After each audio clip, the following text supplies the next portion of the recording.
ที่ไป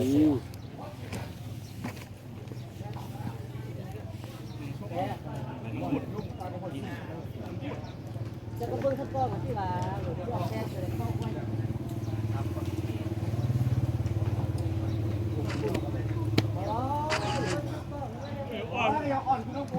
ก็จะใส่บัตรแท้ของคุณจักแท้ไม่มีนะบัตรแท้เอาเอ้ย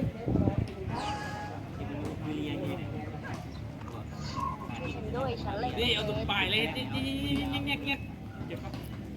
เลี้ยงชู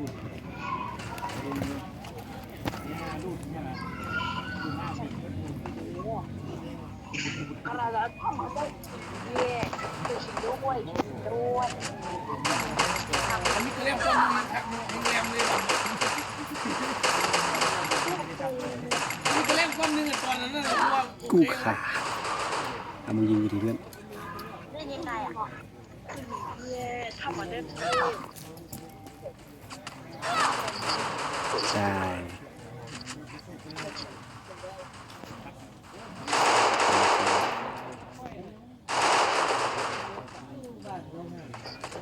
ตอนนี้เป็นกลิ่นดำ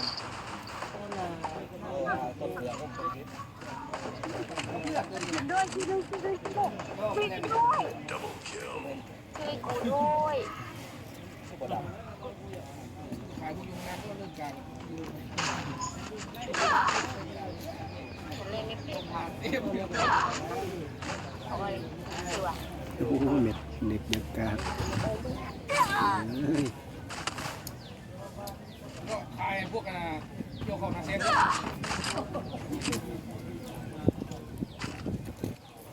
ไปพวกเรารู้จักขายดีด้วย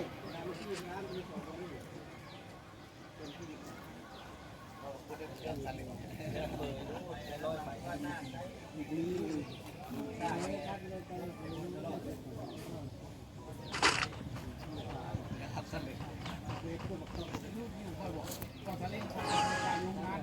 เลี้ยงเลือดมามุ่งลงที่ป่าไม่ตายเลยเ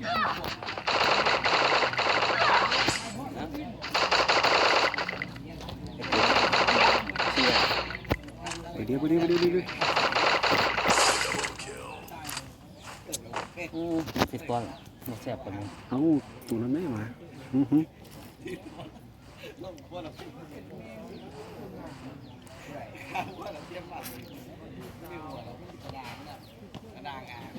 จะตายอยู่ของที่มันก็กัดมัน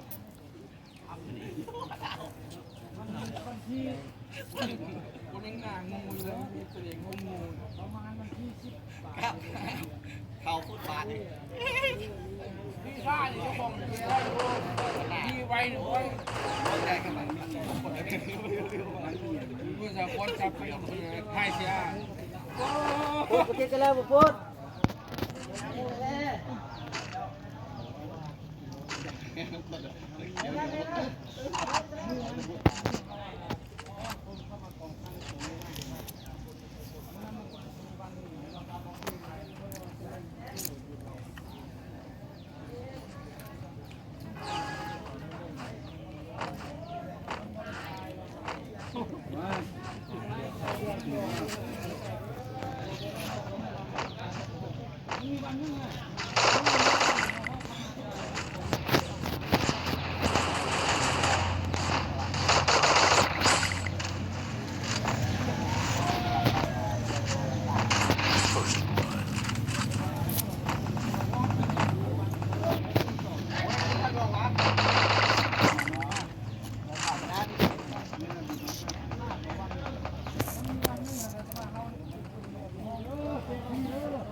โทรมาทำเป็นว่าเป็น หืม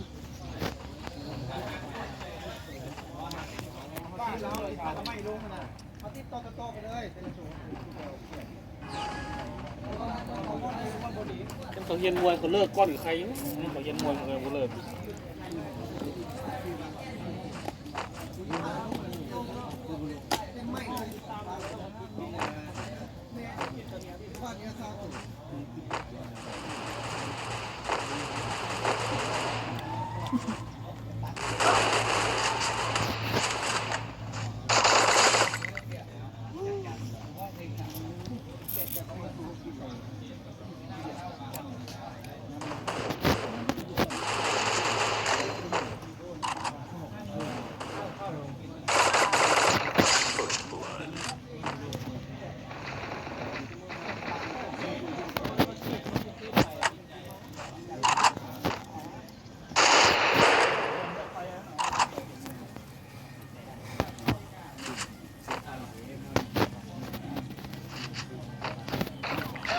โอ้โหเขาหัว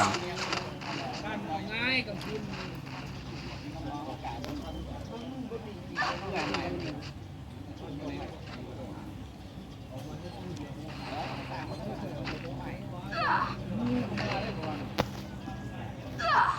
มาเนี่ยมาแข่งใหม่นะ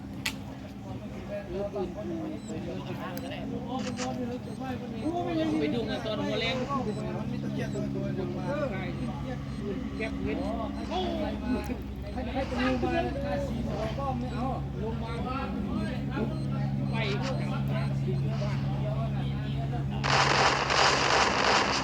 ม่ได้ออกมาแล้ว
เดี๋ยวจะลงหม้อนะ